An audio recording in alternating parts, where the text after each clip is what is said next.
కార్యకర్తలు నాయకులు అందరం కలిసి 2005-2006 సంవత్సరం నుంచి వస్తున్నటువంటి వరదల మూలాన 2005-2006లో కట్టినటువంటి కరకట్ట ఈరోజు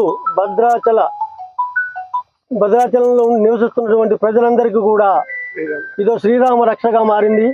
ఆ రోజున ఉమ్మడి ఆంధ్రప్రదేశ్లో ఉన్నటువంటి చంద్రబాబు నాయుడు గారి నాయకత్వంలో తుమ్మల నాగేశ్వరరావు గారి యొక్క చొరవతో ఈ కరకట్ట నిర్మాణం జరిగింది.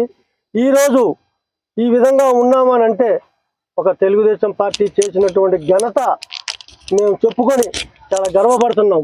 అదేవిధంగా రేపు రాబోయే ఎన్నికలల్లో సంస్థాగత ఎన్నికలలో తెలుగుదేశం పార్టీని మీరు గెలిపిస్తారని కూడా మేము ఆశాభావం వ్యక్తం చేసుకుంటా ఉన్నాం.